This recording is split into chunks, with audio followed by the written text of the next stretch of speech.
Oi, minha rapaziada vascaína, aqui é Ricardo Rigas falando para o canal Rigas do Cara Vascaíno.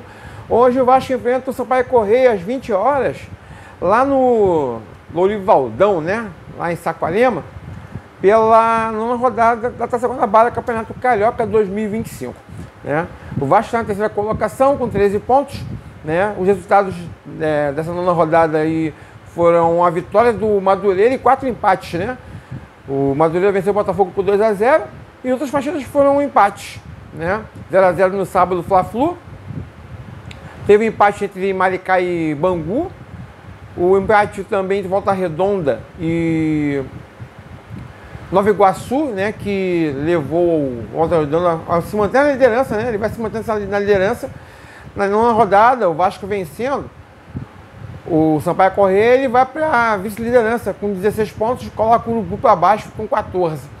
Né? E essa vitória hoje é importantíssima no Vasco, justamente porque vai ser o último jogo sem seus clássicos. Né?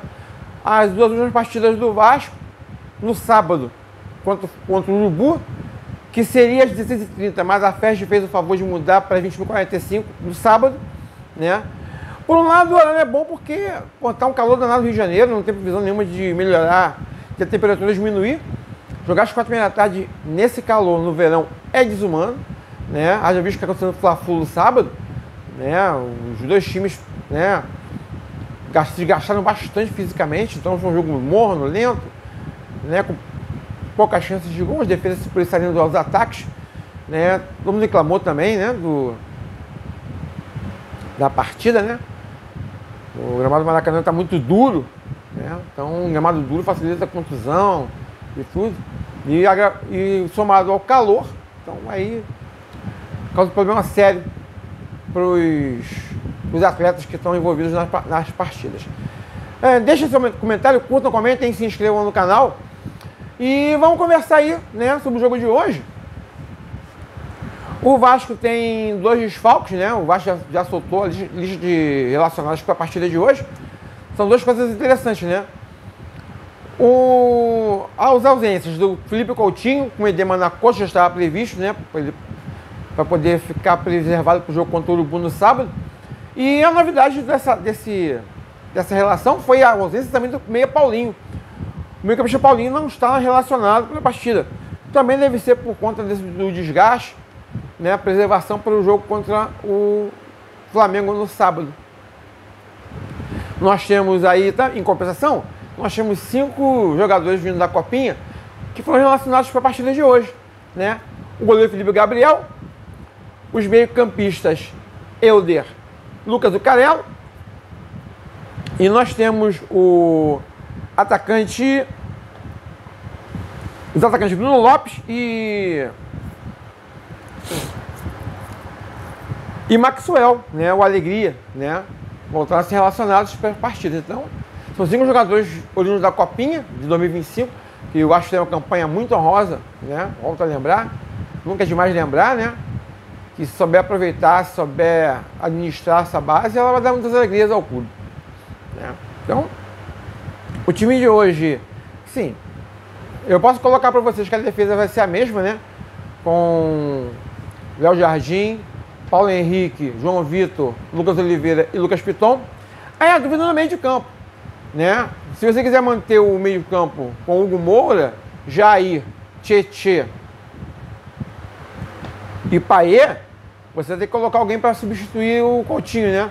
Provavelmente o Maxime Domingues possa entrar nesse meio de campo, nesse meio de campo e colocar o Payet mais à frente, junto com o Verratti.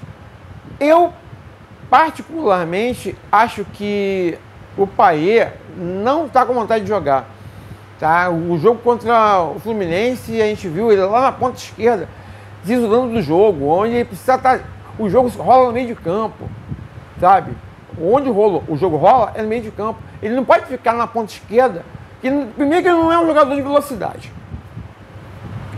Segundo que ele lá não tem velocidade, ele é um a menos, então ele não vai fazer a função de retornar marcando lateral e também não vai ter função ofensiva. Então é um a menos em campo. Então se o Payet for titular, o técnico tem que orientá-lo a jogar no meio de campo ali colado com o Verratti. tá? Como se fosse o 4-4-2. Aí você colocaria o Hugo Moura e Jair, Tietê e Maxime, né?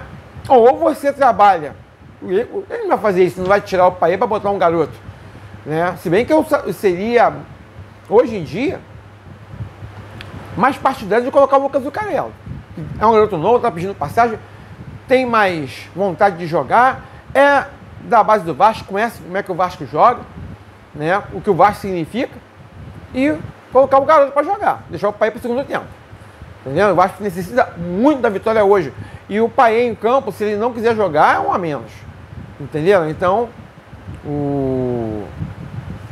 se ele quiser manter essa estrutura de meio campo, provavelmente ele teria que colocar o Paê lá na frente, substituindo o Coutinho lá na frente, né? E deixando o meio de campo com 4 jogadores, né? Colocando o Maxime Domingues aí no lugar do Paulinho, né? Que é uma ausência para esse jogo de hoje, né? Então a escalação deve ser essa, né? Eu coloquei aí com algumas dúvidas, né? A dúvida maior no meio de campo, com certeza. Você não sabe se você vai poder colocar ali o Maxime, você vai colocar o Jean Davi lá no ataque, fazer um 4-3-3, entendeu? Então, colocar o Maxwell, provavelmente não vai fazer isso, né? Porque está provado, o Jean Davi foi relacionado para a partida de hoje, mas não creio que ele coloque o Jean Davi para jogar uma partida importante. E volto a frisar, o Sampaio Corrêa está com 12 pontos. Então, se é um jogo de 6 pontos, se o Sampaio Corrêa vencer o Vasco, ele ultrapassa o Vasco. E joga o Vasco para a 4ª posição. Então, esse jogo de hoje é importantíssimo. O Vasco fazer os 3 pontos, vencer, que vai vice-liderança. Aí você já obriga o Urubu, aí você já coloca, já tem dois times grandes lá embaixo tentando fazer. O Botafogo e o Fluminense não depende mais de si. O Vasco, vencendo a partida de hoje, ainda depende de si tranquilamente. 2 empates, o Vasco não perdendo 2 partidas, ganhando de hoje, ele está dentro. Tá? O que importa, tá? É estar dentro ali da faixa da Taça Guanabara, né? Para fazer as semifinais da Taça Guanabara. Os 4 times que estão ali no G4, se manter ali até o final, beleza, garante vaga na Copa do Brasil de 2026. Ok? Então, jogou às 20 horas, né? Lá no Lourivaldão, em Saquarema, Sampaio Corrêa e Vasco, né? Eu mando no Sampaio Corrêa, obviamente. Aqui foi o Ricardo Rigas falando para o canal Rigas do Canal Vascaíno. Curtam, comentem, compartilhem, se inscrevam no canal. Fiquem todos com Deus. Um bom jogo para todos. Vou acompanhar, né? Vamos acompanhar o jogo aí, torcer por mais uma vitória do Vasco. E um beijo no coração de vocês. Gente, e uma última informação, né? Ela não é relevante para o jogo de hoje, mas é para a colocação. Eu falei que tinham 4 empates, eu esqueci de falar da partida entre Portuguesa e Boa Vista, né? Foi Boa Vista e Portuguesa, foi um jogo que foi lá em Bacaxá. A partida foi 2-2, né? Entre Boa Vista e Portuguesa do Rio de Janeiro. Então, por esses resultados, né? Que é o 4º empate que faltou aí na minha relação, o Vasco está na 3ª posição. Ok, gente? A gente não tem compromisso com erro aqui, não. E um bom jogo para todo mundo. Eu volto a falar, um beijo no coração aí de todos.